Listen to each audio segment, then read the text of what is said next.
Hey everyone, we have Alex back on board for part two, and we're going to talk a little bit more about his deals and the things he's doing to try to close out some of these multifamily properties. Welcome back, Alex. Absolutely. Appreciate it, Paul. I'm ready to keep it rolling. And we're not going to go through another intro. If you guys want to hear about Alex and what he's doing, go back and check out last week's video on part one. But we talked a little bit about multifamily. Alex, let's jump into your deals. Yeah, absolutely. So right now there are kind of four in the queue, actually five. So the first one that's kind of closest to the finish line, I would say, is it's a 58 unit deal in South Carolina. Very conventional deal, bringing a lender on board for 75% LTV is the expected. And that's one, if you check out last week's video, we talked about the sponsorship, needing a key principal, a sponsor, because right now, as Paul mentioned, I haven't closed out a deal yet, but I've just been keeping at it, keeping at it, keeping at it. And unfortunately, that doesn't really get you anywhere in the experience realm.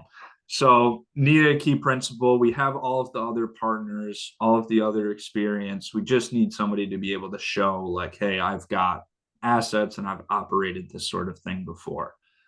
So that's been the real sticking point, and is one that I definitely know we're going to overcome. But that one's probably the closest to getting to the finish line. The second one is down in Texas, and it's just off of a military base, which is really cool. As we talked about before, Paul, there was the using kind of the cap rate, the average market cap, as kind of your guide on whether or not something is worth pursuing. And it's kind of funny because one of my partners, he was gung ho for this property. And I looked at the financials that the seller had provided, and they were terrible. It was god awful. I was like, why are we even considering this? This is so overpriced. It's not in the greatest area. Yes, it has something right next to it that's going to, allow for a good amount of occupancy, and we shouldn't have a difficult time renting it. But I mean, we're going to be bringing so much money to the table that we're going to be hemorrhaging money when we're in the deal. So why are we even considering this? So I kind of blew it off, but he stayed at it. And they seem to be very interested in a creative deal where we're bringing maybe 20% to the table as you normally would with a down payment. And then they're thinking about seller carrying back the rest. And so, as long as we can get those terms to be structured properly, there's definitely some potential to be cash flowing month over month at that property. So that's one that's still in the works, and that's kind of going back and forth in the LOI stage right now. There's another one that's in Mississippi, and that's an assisted living property. And that one is cool because it's not only the business that is being sold, but it's also the real estate. So a lot of times you'll have the real estate owned by some other party, and then they lease it to an assisted living business. But in this case, they're one and the same. So you'd be buying both. And right now, that one is operating a little over 50% occupancy. So, and at a pretty solid cap rate, especially compared to the area, and definitely fits the buy box of our group. So with the low occupancy, with the buy box being fit, as well as knowing some other operators, as well as kind of what's going on to keep that occupancy so low as it currently stands, there's ample amount of value add just by bringing in more people to the facility. And then the last ones, as we touched on, were the hotel and motel conversions. So both of those are down in Florida. And believe it or not, the team that I'm working with, they've worked on these deals or worked with these properties on 3 different occasions. And all 3 of those times, the property didn't work. It was too overpriced. The impact fees were too high from the city with converting into multifamily. the broker didn't even want to entertain it, this, that, and the other. And now the price just got dropped. We're in touch with the city to see what the impact fees would be.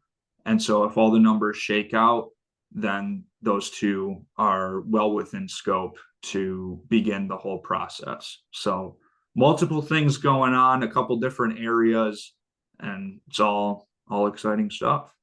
Yeah, so it sounds like you have one closer to the finish line, and I'm new to all this with multifamily, and it sounds like from the more experience we've had in our group, some of these projects have moved a lot faster, or these proposals have moved a lot faster than normal, and that's mainly from what I'm seeing so far is that you're staying on top of everything.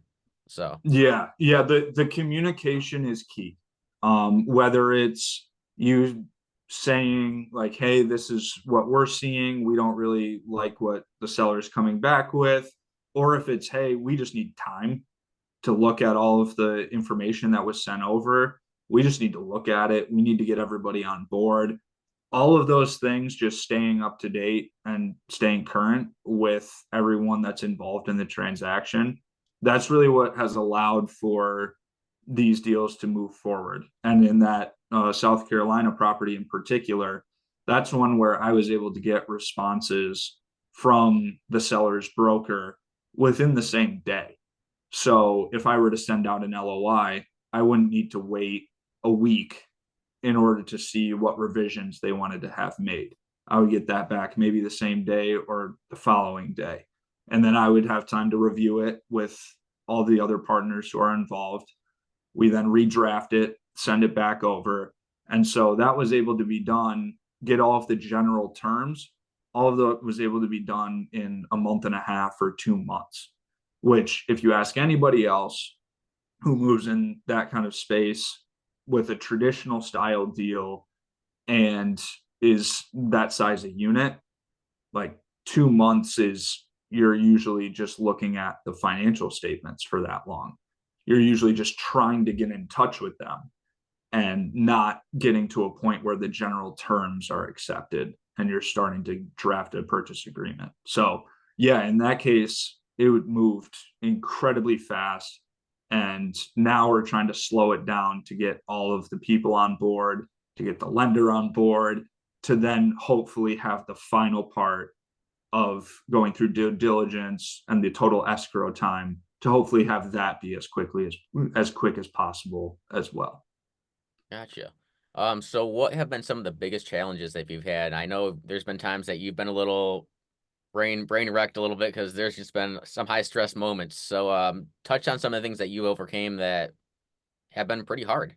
So, Yeah, so I would say probably the biggest thing, as I said in the first episode, I work a W-2, and right now it's basically full time with one company, and then it's also another 20 hours or so with another company. So there's a lot going on outside of the real estate game for me. So a lot of these leads are not being sourced by me. They're being sourced by others. And I just say, I know the people who can make things happen with these leads. So then they get sent to me. I then analyze them and then present it out. And if we can move forward, we move forward. If not, then that lead kind of goes to the wayside and we move on to the next one. So with those leads coming from other sources, obviously there are other parties involved. And sometimes there's more than one party involved. Sometimes there's more than two parties involved. So when all is said and done, everybody wants their cut.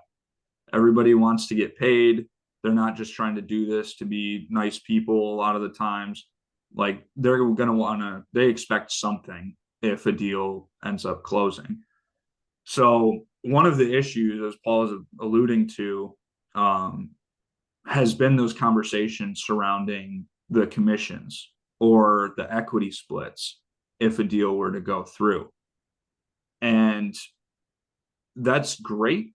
I love it. I love that they're trying to get paid, but I'm also someone that doesn't expect anything if I don't put in any work for it. And if I see other people not putting any work into helping facilitate the deal or helping to kind of suppress the speed that the other side wants to go at to kind of get paperwork done that we haven't agreed on, then I'm not going to just be willy-nilly throwing around percentages of commission or percentage of equity splits, because they're not acting in my best interest. Like, they're supposed to be acting as my fiduciary in this point, and they're not. So I'd say out of everything, that has been the biggest struggle, is dealing with all of the middle parties involved. If the numbers make sense, I know the partners will be on board. We just need the time to make sure that everybody is truly on board and truly understands what we're going for. But it's just those middle parties that just want to get paid, and they just want to get paid quick, and they don't really care about your best intentions. So, yeah.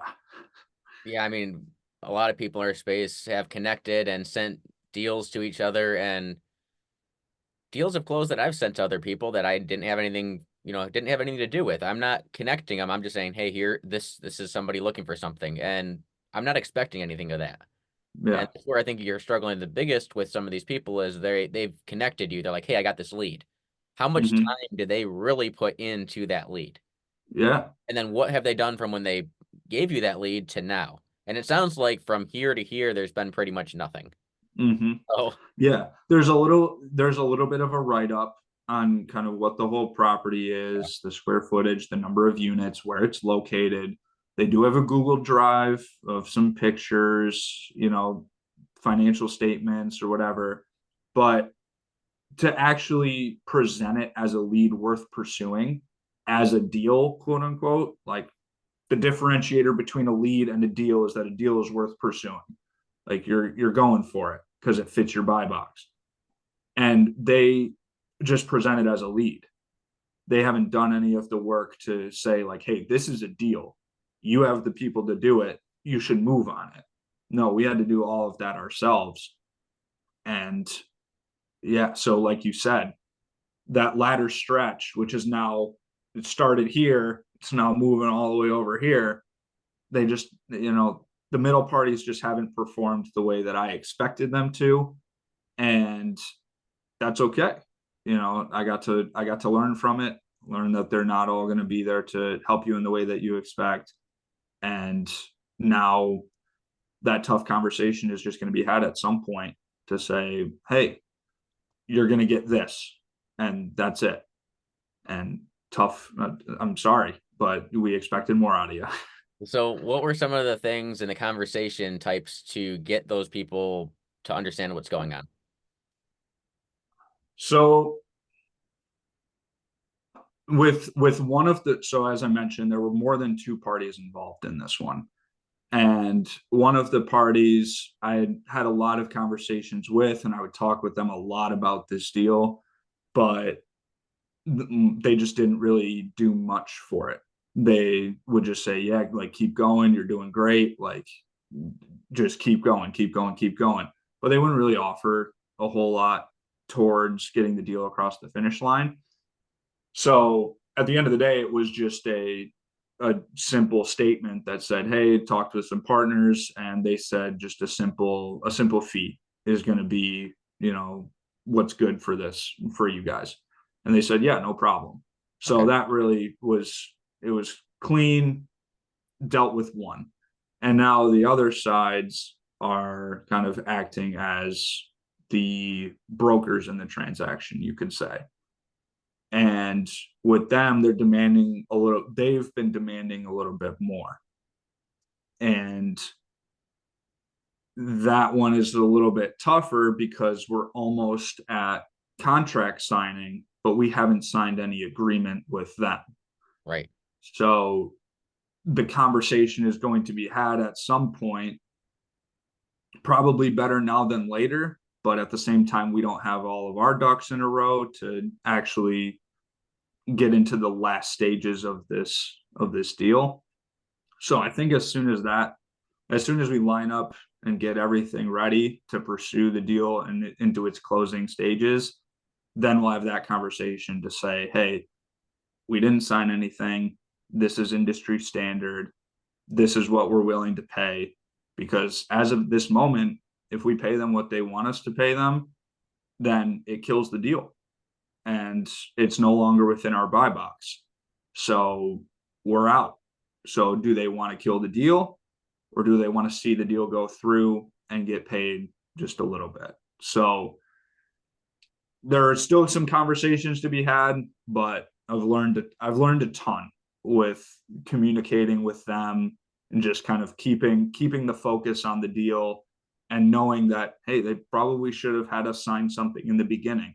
There should have been something in writing that said, hey, any lead we bring in, we expect 2%, 3% of a buyer's commission, something like that, to just make sure everybody was on the same page. Right. I mean, that just helps you underwrite the deal as well. If you know that's a number that has to be worked into the deal, then that, that can be negotiated, but it gives you something to go off of. Exactly. Yeah. Exactly. Yeah. And I mean, all those fees, they add up quick. Yeah. Like all the title fees, all of the addition, like the step up in tax basis, the insurance quotes, the mortgage broker and their commission, like all of that just starts piling up to the point where, what you thought was going to be a clear spread and you're well within your buy box cap rate, it's getting closer and closer to not being there. Yeah. So it definitely helps. Yeah. So what else, what are some of the other challenges you came across? Oh man. I mean, you've got a Um, million of them, so. yeah, yeah. Okay, so I would say one thing is the broker slash agent um profession. Now, I know that there's a lot of within the creative groups, at least, the Pace Morby community, Jamil Damji community, like agents aren't bashed per se, but there's certainly a group of them that, you know, just will dismiss any sort of offer just because they don't know about it. They don't know how it would work, and they just don't want to present it to their client because they're ignorant about it. And that's been something that I'm dealing with just this past week, with getting in communication with a broker about a conversion, about a hotel slash motel conversion. And you're saying, hey, like, is this zoned for multifamily as well? Because we're thinking about doing a conversion for it. And they just tell you right off the bat that it's not suitable for a conversion because of X, Y, and Z. And you sit there and really think about it and you say, it is suitable for a multifamily conversion. Like, why would you just dismiss it? Like, don't you want this property to be sold? Don't you want to get paid? And so it's kind of getting through what somebody new in the real estate industry would consider as the professional in the industry, the person to listen to when it comes to guiding you through any sort of deal, isn't necessarily the person that you should be listening to. It's just getting to that point to say, okay, I have a team that's doing this. They run into this all the time. They do these sort of transactions. I don't need to be listening to the professional in this case. So that one's not necessarily a problem. It's just more of a realization that, you know, you just have a different outlook on things. You see value where someone else probably doesn't see value. So, yeah. Yeah, it's a big roadblock, and that's even in single family. Is it's the agent on market is a big roadblock in most cases trying to get to the seller. You never even know if they're actually presenting your offer to the seller. So Mm-hmm. Yeah. But when you find those good ones, yeah, when you find those ones who do and who understand it all, exactly what you're presenting and how you want to present it, man, they're a relationship that you would just love to have day after day after day. and I mean, and it is a lot of times. I wouldn't say you or me or a lot of people in our community, but a lot of times it's us needing to get up to speed so you actually can present something in a professional manner. Because the people that are real professionals will quickly pick apart the people that have no clue what they're doing. Hmm. Yeah, exactly. And it's like in the single family space, the biggest thing is, what's the seller situation? Mhm. What's their problem? Are they moving and they can't sell this property? Have they already moved and they can't sell this property?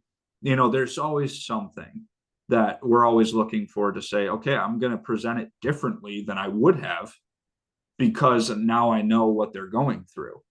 And it's those, like you said, kind of that transparency almost to say, oh, this is their situation. They would probably like to see this, but we're willing to present at least the offer that you're willing to bring to the table. Right. It does have to make sense for you too. Yeah. So when you're coming back to, you're looking to take on a lead, you have multiple deals that are, hopefully one of these will close out soon. What are you looking for you though? Because you're not doing this all for free. So like when you're starting to do like, what is your idea getting into a deal? Like, what am I looking for to put in my pocket? Equity, commission? What's your goal? Right now, I honestly, when it comes to these large scale multifamily deals, I personally, and it's weird to say, but I don't really care about the money up front. Like I'm not expecting to get paid right at the get-go. Like I mentioned in the previous episode, like when you're bringing on different partners, you're bringing on limited partners to syndicate and get all of the money in for your down payment and whatever sort of capex projects you have in mind. Like they're going to get paid first. They're getting all of the preferred payments. But really, what I want is the ownership of it. I want to be able to make a decision with other partners on this is how we're going to run it. These are the people we're going to put in place. This is what we expect to see in the next year, 5 years, 10 years, if we're holding it that long. Like that's really what I'm in it for, to see that business, to see that property grow and grow and grow and grow, and to just be with it every step of the way. I don't really like the idea of a truly passive investment, although it would be phenomenal. Um, just in these ones, I would love to be hands on with it and to know exactly what's going on. So, with that is the credibility aspect. And I think that's ultimately where I want to be, to say, hey, I am an owner of this property, this property, this property, and this property, so that when all of these leads come in, they know they're talking to somebody who can get these deals done. Like if it's good, we can make this deal happen. But right now, it's getting to that credible stage. That's that's really where we're at right now. Gotcha. So it sounds like your idea is really get into these deals. You're going to have some ownership, not so much money up front, just to build out your credibility. Exactly. Gotcha. Now, when that Exactly. comes down to ownership, though, is there a certain percentage that you need to have in order to make certain decisions? Because now we're running a business. So, So that's where the differentiation between general partnership and limited partnership comes in. So the limited partnership, they are simply in to collect like a monthly or quarterly check. They've put their money in, they're getting paid preferred month over month, year over year until they're either refinanced or bought out.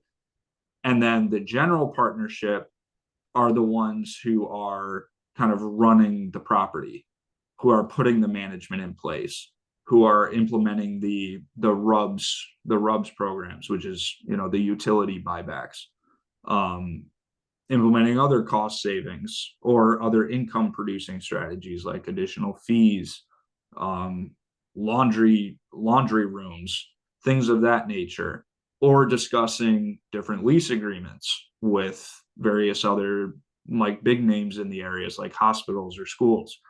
So that's really the side that I want to be on, to be able to push those buttons. And all you need is a small percentage of the general partner, because then you're still part of that governing body. gotcha. So, Do you see, say you close out one, two, or three of these deals and you're general partners in a lot of them, is that something that's going to pull you away from your full-time job? That's a good question. Maybe not right off the bat, but it definitely would. I'm without doubt it would open up more doors, and with more doors being opened, then I definitely see that being where I want to spend more of my time to then hopefully open more doors and just keep accumulating. So I think it would eventually fizzle out my current job. But just right at the get go, as soon as one closes, I wouldn't just snap my fingers and say, "Yep, I'm good. Hands up, I'm done." It would still be a little bit of a process. Yeah, I would say I'm going in reverse. I'm trying to find things that are going to buy some of my time back. So Mm-hmm. I could just see this a full-time job, and depending on how much responsibility you have in each one of these deals and how much you're truly involved, you're going to be filling that void, that time slot. And then you're still going to be out there looking for more deals. So you're going to be doing Mm-hmm. everything you're doing now with your full-time job and owning one, two, three apartments, at least for a percentage. So I Yeah. guess it really all depends on what you're responsible for in each one of those apartments, correct? Yeah, no, very true. Very, very true. And that's definitely something that as soon as that partnership comes together, as soon as that operating agreement, if there's a new entity being formed, comes together, like all of those things have to be ironed out, right? Yeah. Like we talk about it all the time with our group. Like the hard questions need to be asked right up front on, hey, if you're not performing, what does non-performing mean? Number one, and then what happens if you're non-performing, Yeah. and that needs to be clear cut right at the get-go. And if I fall into, I know for a fact I will not fall into that category, but if I ever do, so be it. Like it's written in the agreement and I'm out. So yeah. Yeah. Yeah. Yeah, those are definitely tough questions. And we talk about it all in private money lending too, is sure most of those loans go bad is we don't really have a clear cut of how we can get that property back. Yeah, in essence, or in our according to the contracts, we could foreclose, but how easy is that going to be to do? There's just so much that piles into all these deals on what's performing and what's not performing. And if you can't answer those hard questions up front, they're definitely not going to be answered when they're a problem. So Exactly. Exactly. Yeah. You got to have them all while you're in a happy, excited state and just put them in writing. And yeah, for when those bad times hit, you just point to the paper and say, this is what it says, because then you don't have to go back and forth. I love how you said for when those bad times hit, because it doesn't matter how great a partnership is, or especially with multiple people, there's going to be hard questions that need to be answered and decisions that need to be made, and they're not going to be fun. Mm-hmm. It's not going to, this isn't fun to Yeah. deal No, with these hard so it's so true. It's so true. And like a lot of these, like I'm learning a lot as I go right now in the deals that I'm in. And for some of the questions that I don't have the answers to, like with a sponsor coming on board, like they're asking for what's the split breakdown. And I'm like, I haven't even thought about that. I Yeah. don't know. Throw So something I'm out gonna at ask, you. yeah, I gotta ask somebody else. So Yeah. now I'm asking somebody else, and they might not know. So then it's just getting back to them, and it comes back to the communication once again to just say, hey, I'm not sure. This is my first one. Like I'm gonna work at this, and I'll get back to you. And they're just like, all right, cool, sounds good. But just as long as you're open about it, like at least they can respect you for that. That you're open and honest, and everybody's on the same page. Definitely. All right, Alex. Well, we're gonna wrap this up. You've been busting your butt. You have so much going on. I'm sure one of these are going to close soon. So, is there anything you want to leave our audience with before we break this free? Just keep at it. If for anybody that's breaking into real estate as a whole, for anyone who's breaking into multifamily, like if you're breaking into multifamily, don't expect anything right up front. Like, yeah, you can listen to some folks who say like all you need to find is a property where I think it's Grant Cardone actually. You just need to find a property where you can bump the rents up by $200. And it's like, yeah, that's true, but you know, will somebody lend on it? Like, how are you going to pay for it? Do you have a community that's going to support you? Do you have a property manager? Do you know all of these things that are going to be coming into it? So take your time, definitely converse with as many people as you can. Go to meetups. Meetups are huge, and just stay persistent. Show up. If there are meetings that happen on the regular, go to those meetings on the regular. Try to source deals of your own if you can, or bring deals that others have brought to you, and just ask those questions the same way that I have, because learning is just going to be your MO for the first 6, 8, 12 months. And then you're just going to keep learning and keep pounding, keep compounding, keep compounding, keep compounding until eventually you start landing them, and then you're off to the races. Yeah, I mean, it's building up steam. I've seen, you're a prime example of that. From when you started to where you are now, you've just built up so much steam. So many people are contacting you in this realm now. Yeah. Yeah. And The first deal that I ever got involved in multifamily was a quadplex and a triplex on the same lot. And I was working with a group of agents, and the agent said, yeah, we're just struggling to comp this property. And so I brought it into the group that Paul and I are a part of. And I asked, like, hey, the agents are struggling to comp this. Like, how would you guys comp this? And immediately I was told, you don't comp it, you run an income analysis on it. And I was like, okay, all right, something I didn't know. And so then that's where I started. I brought something, had no idea what to do with it, got an answer, and now I just know, all right, anything 4 units and above, you do an income analysis on, or 3 units and above, you do an income analysis on. And then you just keep learning off of that. Top line revenue, operating expenses, NOI is king. So then how do you factor in your debts? Like, everything just compounds off of one another, and you only get that by asking those questions and learning. yeah. So I mean, you're busy with so many things. Is there any like podcast or YouTube channel that you still follow and take some time on? Ben Mala, Okay. Ben Mala's YouTube videos have been awesome for me. That gives the high level overview on breaking down a deal, going out and looking at a deal actually physically. I've loved watching his stuff, but when it comes to actually going into the numbers, I actually have this book right here. I don't I'll know if you hold it guys out. can see it. Yeah, it's I all brought it out, but it's commercial real estate investing, a step-by-step guide to finding and funding your first deal. That by Mike Sowers. That will give you, if you are completely alone and have no community, no nothing, that will tell you how to go about getting your first deal, sourcing your leads, calling on sellers, calling on potential sellers, calling on owners, structuring deals, analyzing the market. Like, that gives you everything. And honestly, it's probably a little bit too much if you're kind of first getting into it, but that will give it all to you right up front. Gotcha.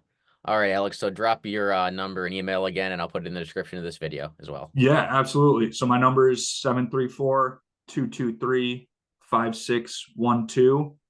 And then my email is Raschke at amrealmgmt.com. I'll have Paul put that in the description. You don't need to remember that one. Yeah.